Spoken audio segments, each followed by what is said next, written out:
Hi, everyone. Welcome to the highly anticipated ACS debate between John King and Rod Machado. I mentioned at the opening session this morning they have both agreed to accept the results of this debate if they win. And really, this debate, it started this spring before the ACS went into effect. And for those of you who don't know, the Airman Certification Standards have replaced the practical test standards for new pilots training for the private pilot and instrument courses. And really, this was done, one of the main reasons this was done was to get rid of a lot of these confusing, outdated questions that were in these written tests that were just terrible on things about NDB and questions that required interpolations and answers that were within a few feet of each other for runway lengths, and it was really, it needed to be changed. And what has happened is everything has been overhauled. Really, it's been a very big change, and so it was actually John King, who is a columnist, as you know, for Flying Magazine, contacted me, and he said, you know, I know that Rod has his opinion about the ACS and these changes that are happening. And John obviously has his opinions. He was on the working group that helped craft these rules. He said, what would you think about us doing a dogfight style article in the magazine where I would give the pros of the ACS, Rod would give the cons of the ACS, and we could actually run this article in Flying Magazine and run the same article in AOPA Pilot. Rod is a columnist for AOPA Pilot, and AOPA does these from time to time. They do these dogfight style articles. So I contacted my friend Tom Haynes at AOPA, and he immediately said, yeah, let's do it. So we contacted Rod, and he said, let's do it. This is great. So we got Rod and John together for a photo shoot and did photos, and they each wrote their articles and sent them in, and we did the editing. It was actually a really fun process between Flying Magazine and AOPA Pilot, making sure the edits were the same. And I don't know if anything like that has ever been done between two aviation magazines, that the same article has been run in the same month in the same aviation magazines. It was a really cool thing. And I think it'd be cool if we did something like that with aviation magazines, had that you know, working together more in the future, because it was a really positive and just fun experience. It was cool. So now I'd like to call John and Rod up to the stage. Now, guys, I get to be Chris Wallace. You have to decide. Thank you very much. If you guys want, buddy. You guys want to. We weren't sure if that was going to happen. I know everybody's thinking, okay, who's Hillary, who's Trump? That's what they're thinking. Don't deny it. Don't deny you're thinking that. Don't deny it. So who knows how it'll go, but. So I think we should start. We'll get into a good debate, but I think where I'd really like to start is to have John explain to us, what did you do? Well, that's actually a good question, Steve. The Airman Certification Standards did not change the skills required of a pilot. So they're how we evaluate a pilot when they become a pilot, particularly on the private instrument now, eventually on every one of them. But the idea is, what are you going to ask the pilot to be able to demonstrate? We want them to demonstrate skills. And then previously, there were no standards for the knowledge. And what that really meant is that they could ask anything, and did ask anything. And so they would ask tricky, trivial, obscure things. And what had happened is, as the FAA would ask tricky things, so the aviation community that was doing instruction for pilots would start preparing them for tricky things. So the FAA then would start asking trickier things, and more trivial and more obscure. So they wound up asking how many satellites are in the GPS constellation.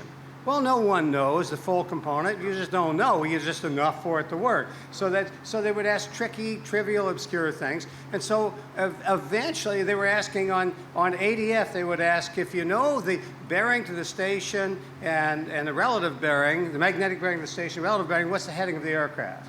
Well, you can do some math and get there, but normally the way you tell the heading of the aircraft is you look at the compass. So it was just a tricky question. It was just a trivial question. And so they got into more and more of that. They wanted a bell-shaped curve, and they wanted people who knew about ADF from the people who really knew ADF. And so they wound up doing this. And meanwhile, we were traveling a circuit of cities teaching ground schools. We would come back to a city and someone would say, hey, did you hear about Bill? No, what happened to Bill? Well, he got killed in an aircraft accident. And he got killed in an aircraft accident through some risk that he failed to manage. So we were not teaching pilots how to manage risks, but we were teaching them tricky and trivial and obscure stuff. And so that's the reason for the Airman Certification Standards, to have standards for knowledge, and then to be able to have an applicant know what's happening now and what's about to happen that's bad if he doesn't do something about it.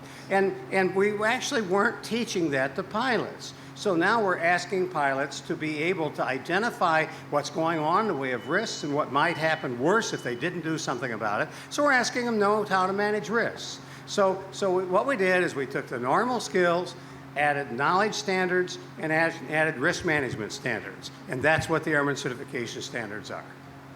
Now, Rod, since about 2013, you've been a pretty vocal critic of this change. And I'd like you just to tell the audience why that is, what your feelings are, and we can get into more specifics, but just in general, why is it that you think the ACS is not such a good idea? You bet, Stephen. And by the way, again, thanks to you for doing this. You and John came up with this idea. I think it's a great way to kind of, find out what both sides of the issues are. And that's really neat. And one thing that's important to understand, too, John and I, we go back a long time, 20, 30 minutes? I think. Yeah, I think 36, 35 years or so. And what's a very important thing to understand is you can like somebody, and I like John and Martha, wonderful folks, great aviation humanitarians, if you will. That doesn't mean that you agree on everything, but you can disagree with somebody and still get along with them. I mean, if I couldn't do that with my wife, well, the reason we disagree on occasion, and we still get along, mainly because I like sleeping indoors, if you understand what I'm saying. See, I'm at a disadvantage. Ron is a professional comedian. No, I'm not trying to work the audience here. I'm just getting prepared No. for what No, he would never do that. Okay, I'm Trump. What can I say? I guess it just revealed it. No hiding it now. Folks, the fact is, and again, I have absolutely, and this is important to understand, I have absolutely no doubt that my buddy John and people on the ACS committee have the best of intentions.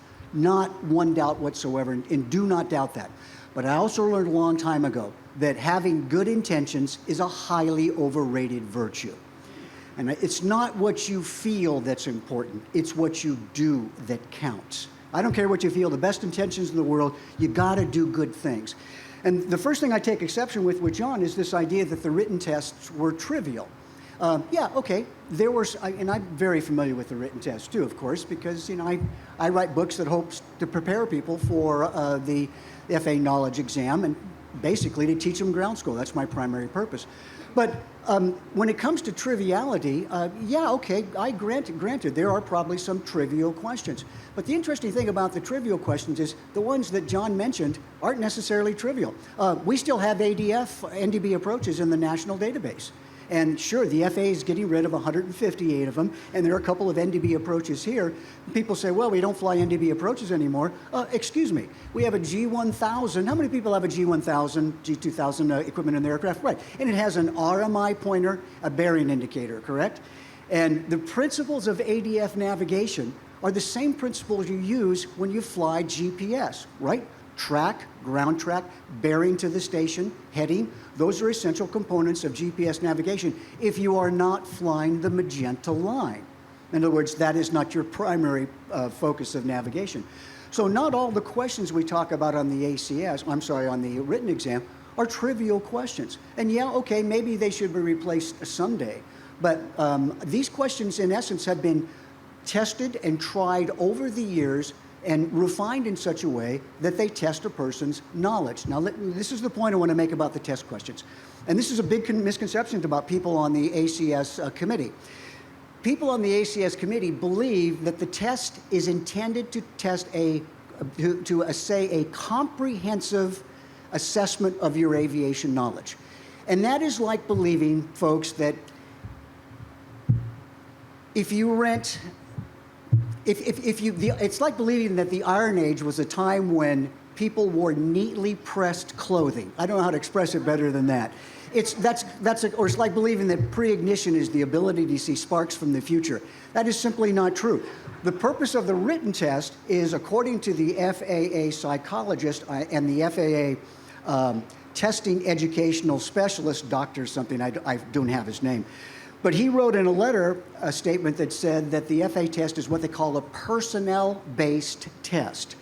And it's a personnel-based test for the intent of assuring a wide comprehension of knowledge. It's not testing a person's specific knowledge, but it's intended to ensure that a person studies a broad area of knowledge by asking questions on different divergent topics. Yes, the number of GPS satellites available at any one time, the number of GPS satellites in the constellation. Since you don't know what those test questions will be, the purpose was to get people to study the large area, the full comprehensive body of, let's say, the pilot handbook, the risk assessment handbook, the airplane flying handbook, rather than just studying specific parts, because that's where the questions were asked.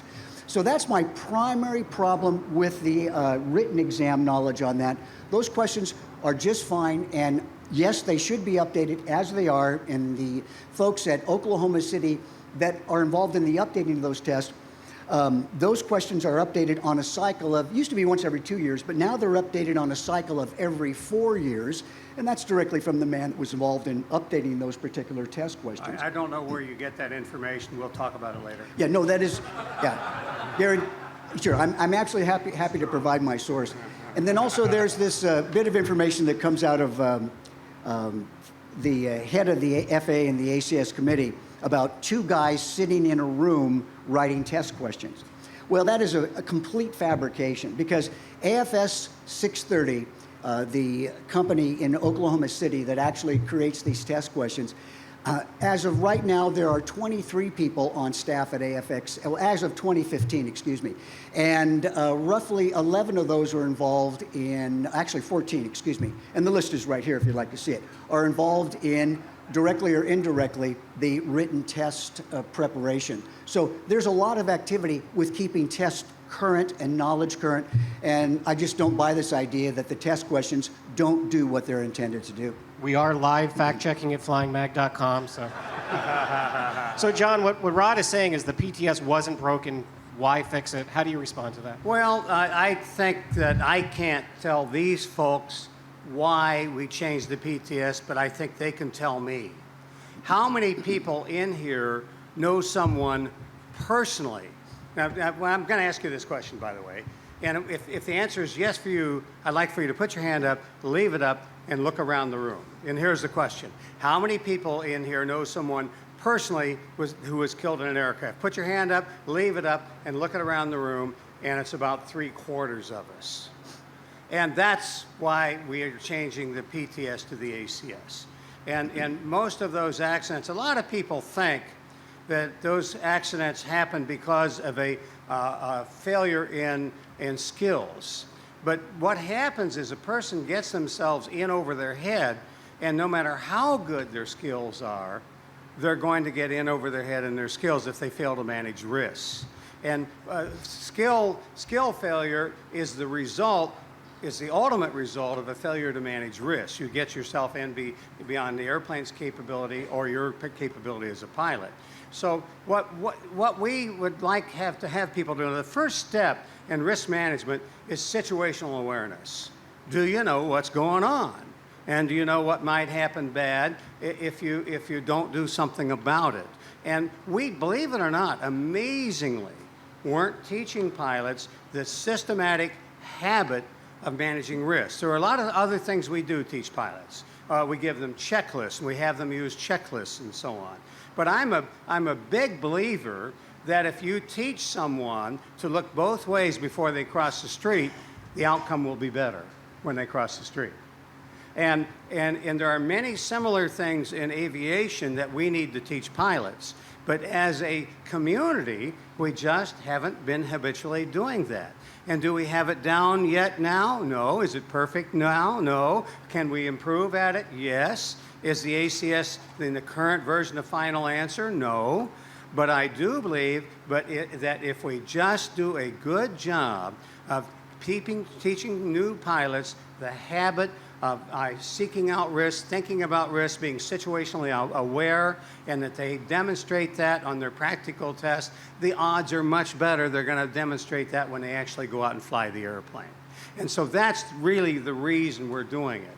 We're doing it because of the people you know, the people you care about, who are no longer with us. And we're doing it to protect people. And these people who die in airplanes very often are the movers and shakers in their community. They're the people who get things done. And the reason pilots come to grief in many cases is because we're goal-oriented people.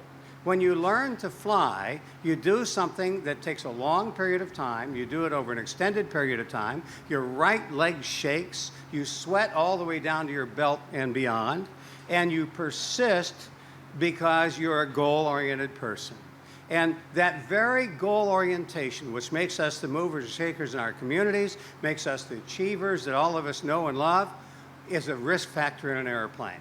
Because we tend to deny those things that prevent us, those realities that prevent us from accomplishing what we want to do. And so what we have to do is have pilots who are situationally aware when they fly, and they need to know how to be situationally aware. Now, you just can't say to a pilot, think.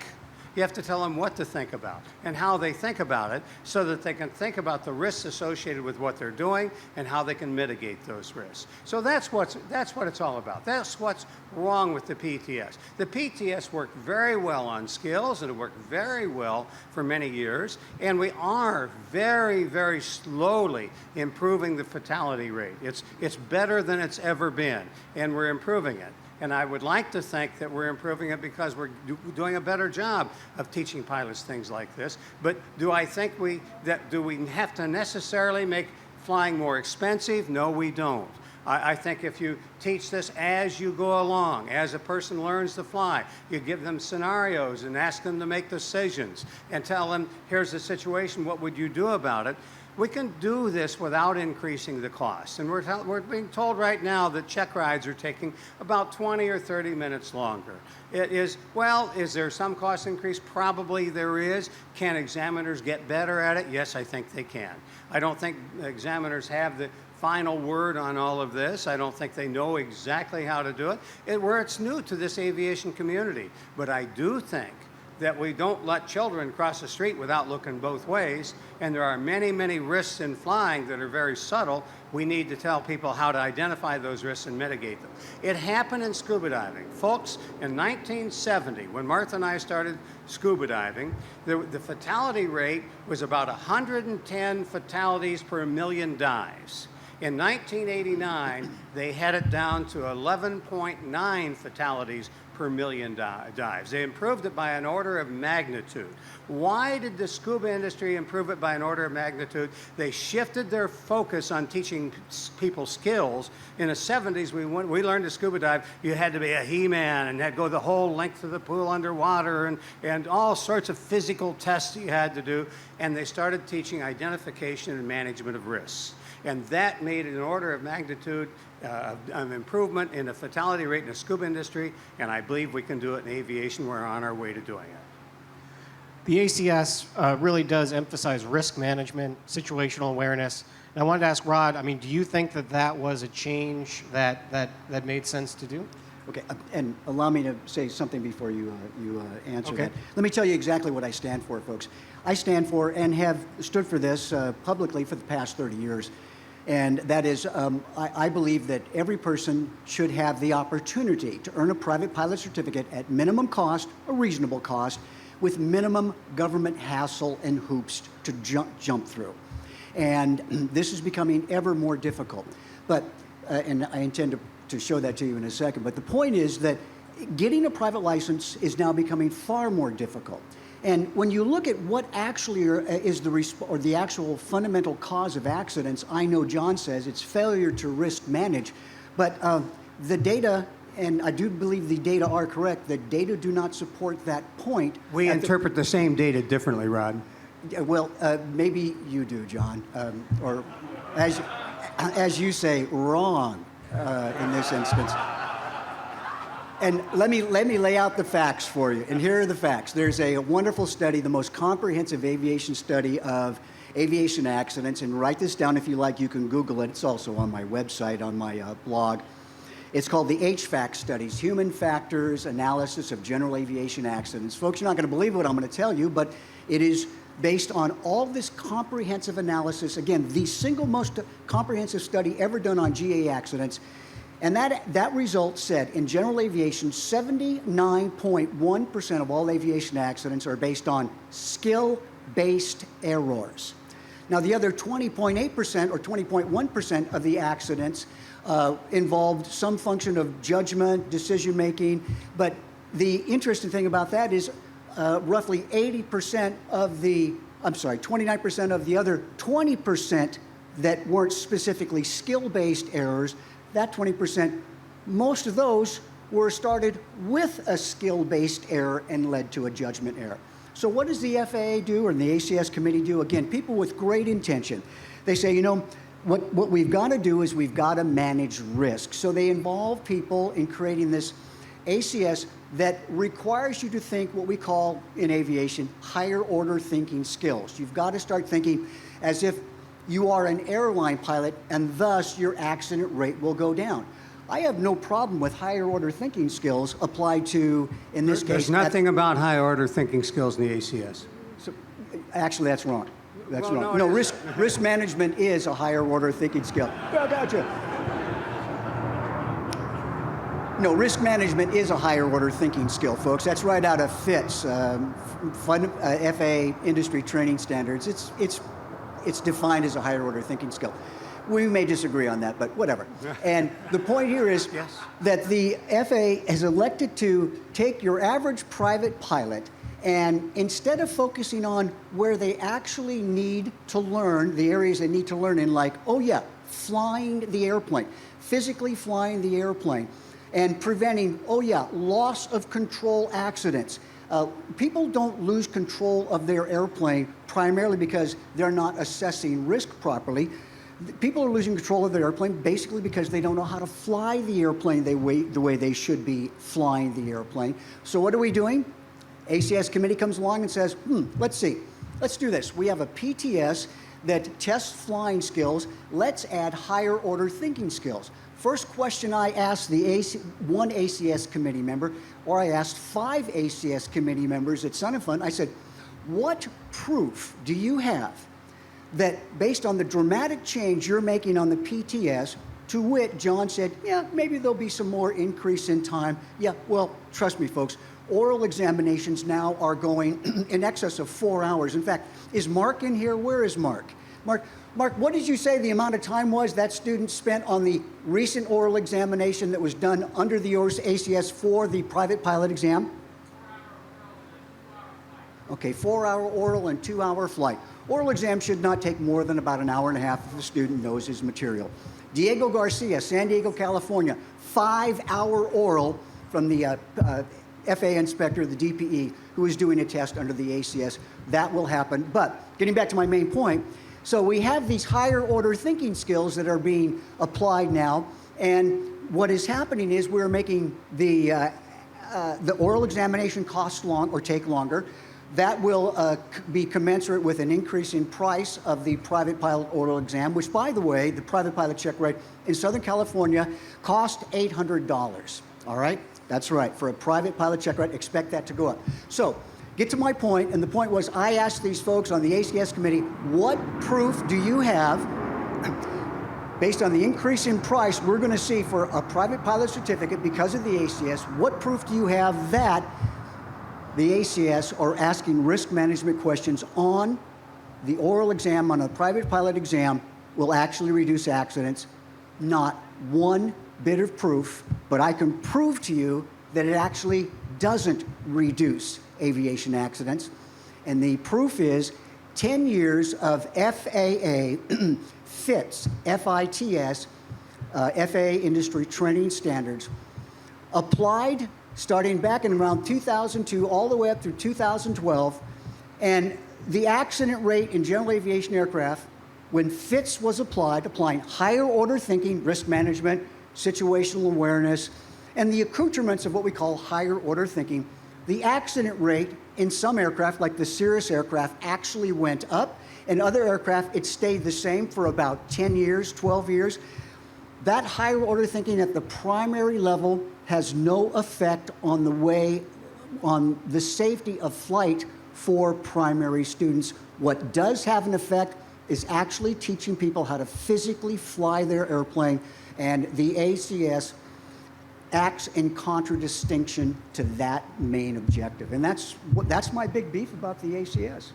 Mr. King, you have 2 minutes to respond. Now, let me see if I got this right. You're opposed to thinking. No, I didn't say that. I'm opposed at the primary level to focusing on the things that don't help safety, which are stick and rudder basics.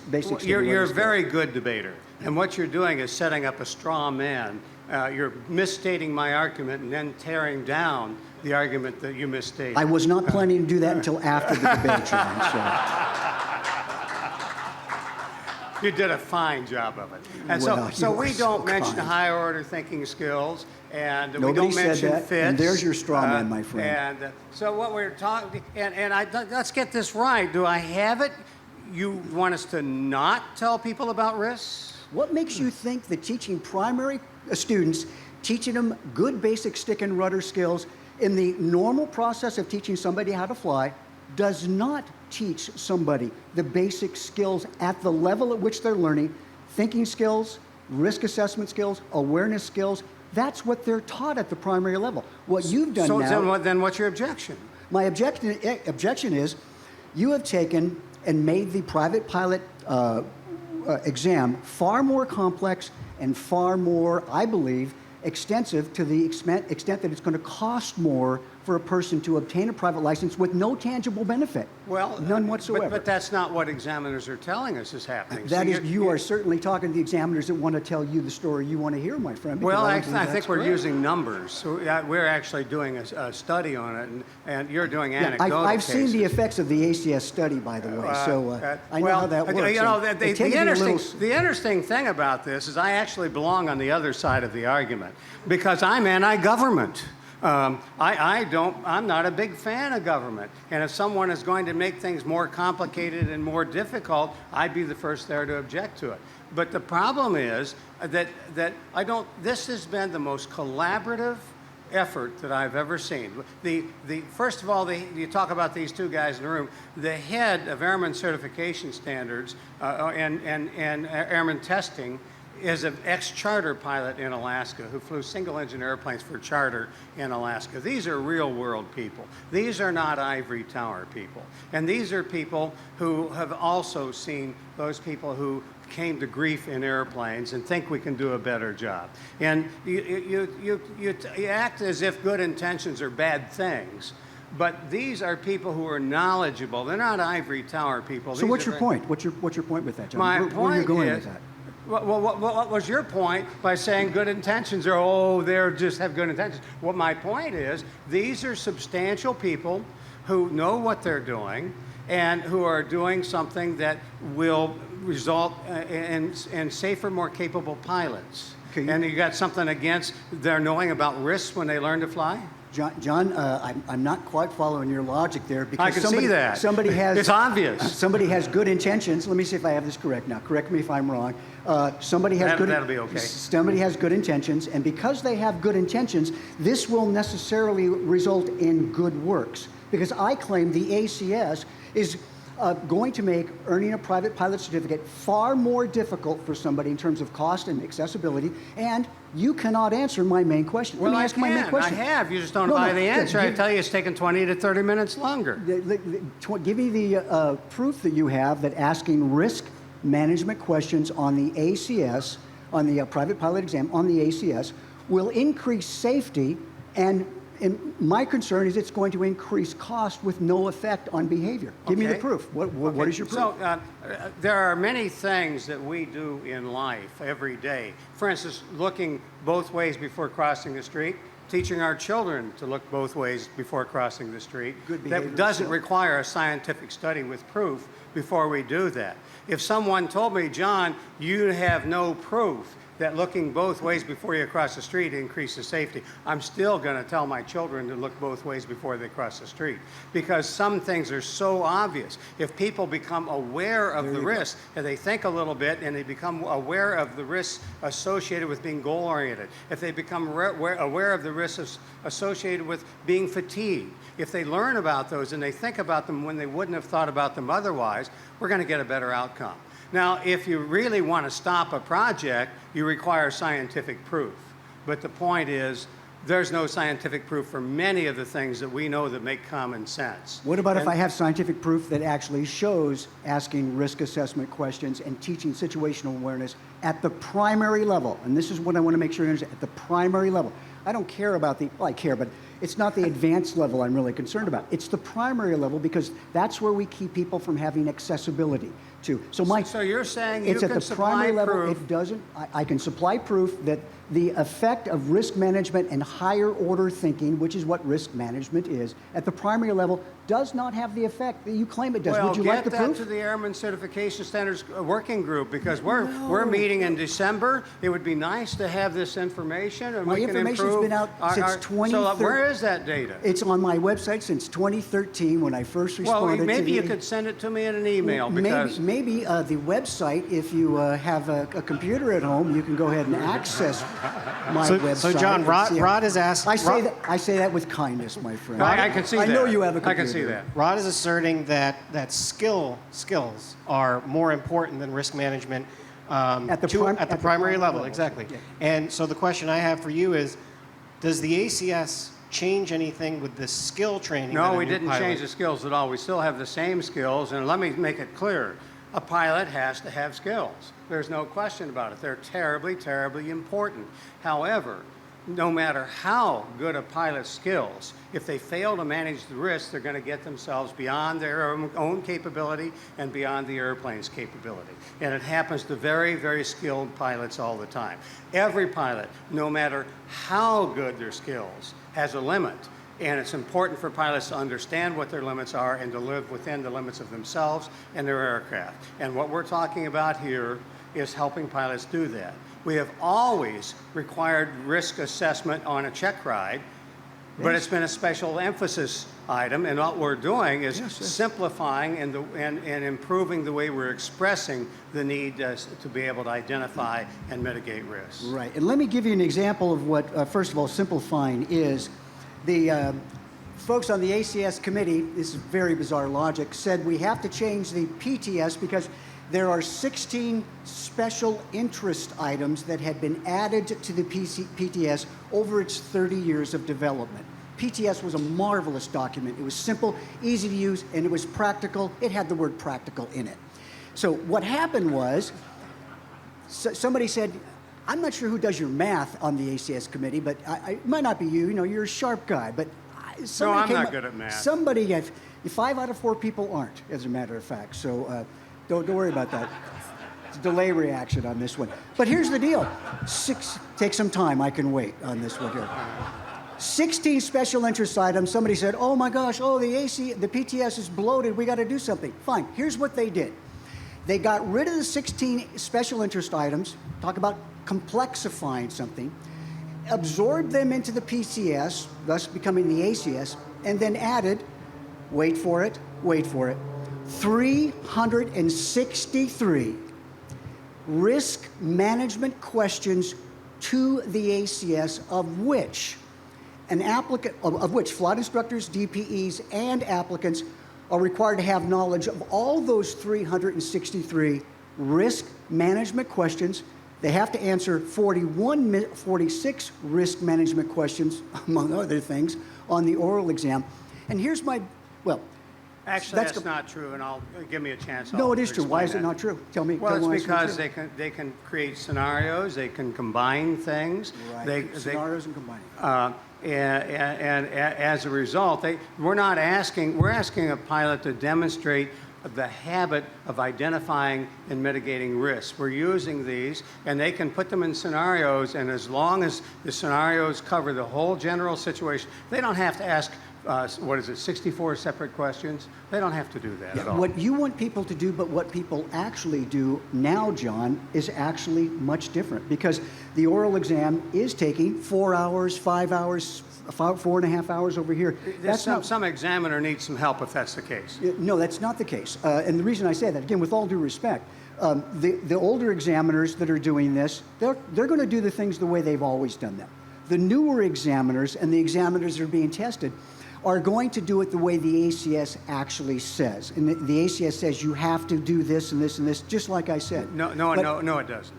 It does, and I disagree because the empirical evidence says the opposite. But my point there is this, that here's the real beef about the risk management questions that I have, and this really boils down to it in terms of making the exam easier, making the exam more complicated. The practical test standards was an amazing document because, as I say, it was practical. It was the most objective document for assessing somebody's skills, as objective as it can get. The risk management questions, if you look in the FAA's risk management handbook, it says this: risk management, as John teaches it and as the FAA teaches it, because it's the same way, is not an authentic, full-bodied risk management philosophy. What it does is it only measures hazards. In other words, identifying hazards rather than actually identifying, managing, assessing risk. Those questions are highly, highly subjective. Every single one. The FAA says that by definition, risk management is a subjective thing peculiar to an individual. So now we've taken an objective private pilot exam and have turned it into, in essence, what has become a highly subjective exam based on the whim of the examiner, the feeling of the examiner, because we've lost our objectivity from the PCS. That is my biggest beef with the, essentially with the PTS, other than making a private license harder to acquire because of extra time. Okay. Moving on to the economy. No, wait. No, so, John, I wanted you to address something. There's been a little bit of a controversy. Doug Stewart with SAFE, Yes. he came out and said, well, wait a minute. He was on the ACS working group, and they specifically agreed that the definition of slow flight would not change. And now the definition of slow flight has changed in the new ACS and the way that instructors are supposed to teach. Fly at slow flight and do not allow the stall warning horn to activate. Can you explain what happened there? It is a very interesting issue. The question is, should we teach pilots, new pilots, to fly along with the stall warning horn on? For slow flight. For slow flight. We're teaching them to be able to maneuver the airplane in slow flight. And if we have them fly in a prolonged time with the stall warning horn on, are we teaching them a bad habit of ignoring the stall warning horn? And there's a group of people who feels you should never, ever have a person ignore the stall warning horn. So the slow flight has to be conducted at a speed with the stall warning horn off. The other group says, no, we want them to know what it feels like in the area of, or the region of reverse command on the backside of the power required curve. So we want people to know how sinky an airplane is when you're very near the stall, and that's one of your warnings you're about to stall. It's a good issue, and it had been brought up, and frankly, this change that says we now are going to have them fly with the stall warning horn off instead of on during slow flight just caught me by surprise, caught a lot of other people by surprise. And they were changing it in the handbooks. And when we met this last time in the working group, we went back and discussed how we got there and why did it catch me by surprise. And the reason it caught me by surprise is I was getting the things I wanted and I wasn't paying attention. And we're covering a lot of things in these meetings, and they wanted to change that. Somebody higher order in the FAA wanted to change it so that people would never fly with a stall warning horn on because they think it's bad to train pilots to fly over prolonged periods with the stall warning horn on. That came up and became a big issue at the last working group meeting we were at in Washington, D.C. And so they decided we're going to bring it again, we're going to review it again, and they sent all 50 of us on the working group questions to answer and to give our opinion and a very full dialogue on it, for a full dialogue on it.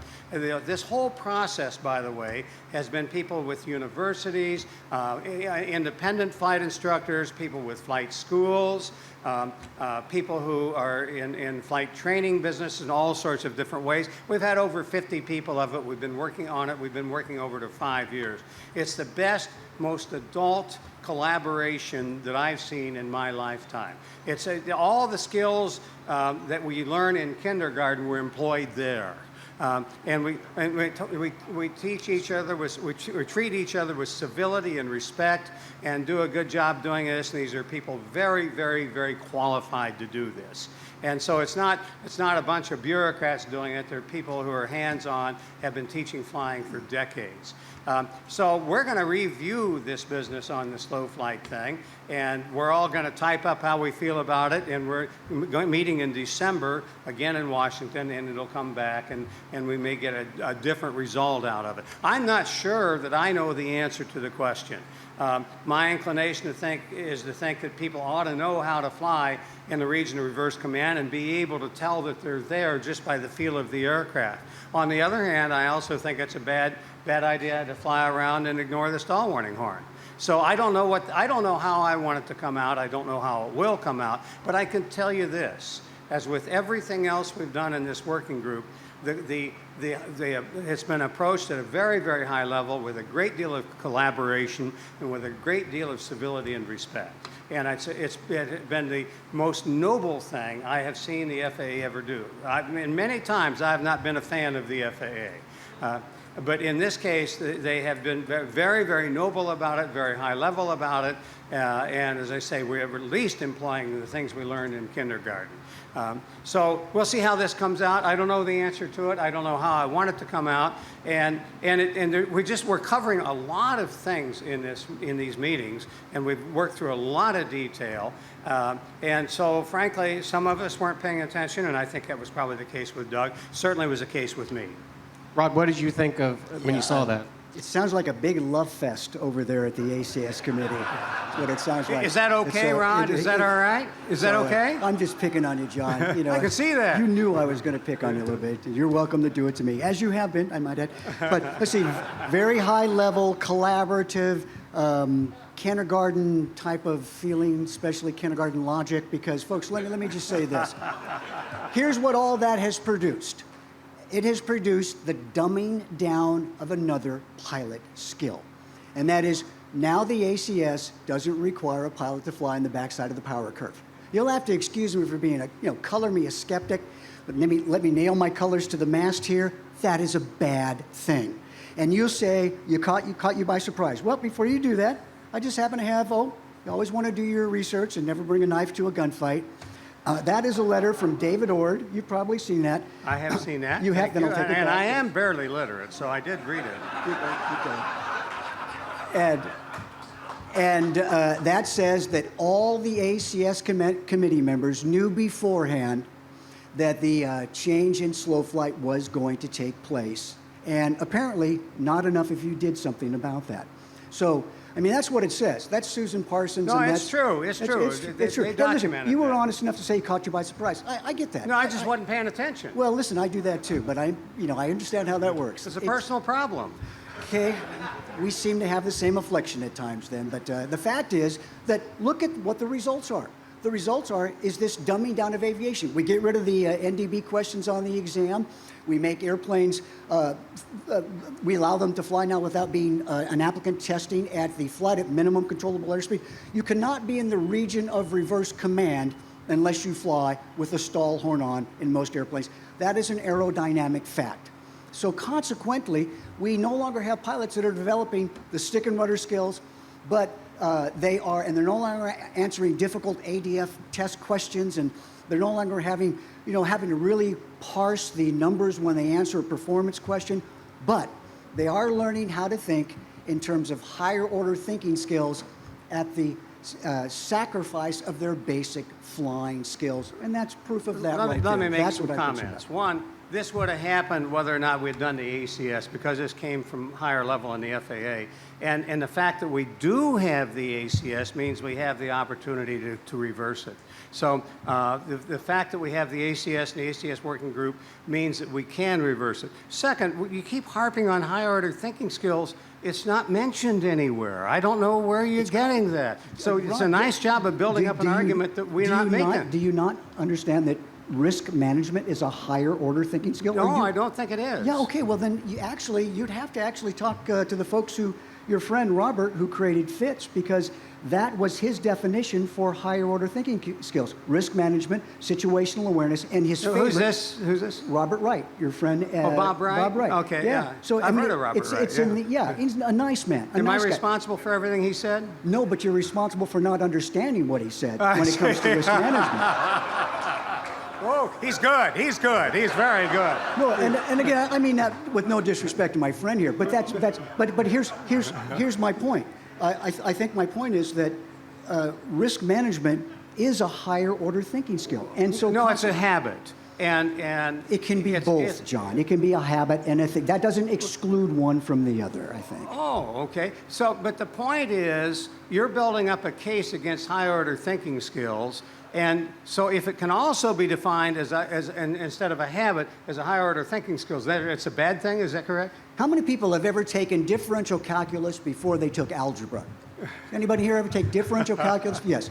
If you try to get a person to think like a professional pilot, a pilot with higher order thinking skills in this instance, before you teach them to fly, it will have no effect whatsoever. And so consequently, no positive effect. You ask for the proof that risk management at the primary level doesn't work. The proof is in FITS, FAA Industry Training Standards, that had as its main theme risk management, situational awareness, and scenario-based training. It's another training. straw man. No, it's actual fact. I mean, you can't deny This is the a straw facts. man, though. Yep, and I can. Do you understand what a straw man is? I'll use your technique and on me. here's my point. 10 years. Every time I go to prove it to you, you try to distract me here. But 10 years worth of application of risk management, situational awareness, scenario-based training in general aviation. No effect on the aviation safety level at the primary level, and that's You're what I'm talking actually about. arguing against situational awareness? No, I'm arguing that people should be taught to fly first before they're taught to think like airline pilots. That's what I'm arguing. Well, I would like to think that anyone who carries someone I care about in an aircraft knows how to manage risks. Yeah, John, I would suspect that anybody that is trained properly as a private pilot, trained well, then for that level of experience they're acquiring, they're learning how to manage risks at the level of experience they're acquiring.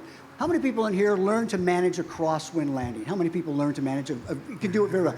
How many people learn to manage the risks associated with a crosswind landing, concomitant with learning the skills of landing in a crosswind landing? Exactly. Yeah, that's the idea. And that's what primary training teaching does. They don't add 363 new risk management requirements, highly subjective questions to the ACS to draw So you out don't want them to document it. You want them to do it, but not ever provide no guidance. Is that correct? I don't want anything to interfere with primary students in the development of their training. So I guess and reading would interfere with that. Yeah, no, see, that's a straw man.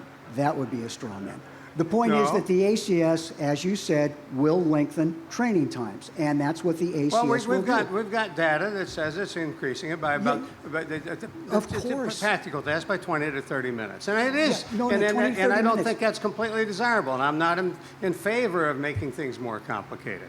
Yeah, but and it is I 20. know you Let's want. use the real facts. The 20, 30 minutes, not 5 hours on the average. Well, then you'll have to talk to Mark back there, and then Diego Garcia, and all the folks that have written to me on my website. And I don't really have the access you have for this, but the people that comment to me how long things are taking on their check rides now, and the concomitant increase in cost for those things. At the That's what I'm against. last meeting of the examiners in San Diego FISDO, they told us 20 to 30 minutes. I think a question that's probably on the minds of a lot of the pilots here in this room is, how does the ACS affect me? Does this mean the next time I go and do a flight review, suddenly the flight instructor will be having me do slow flight and not expecting the stall warning horn to come on? Or will anything else change, and what do I do about that?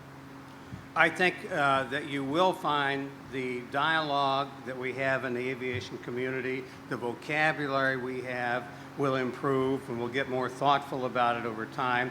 I don't think it has to be complicated.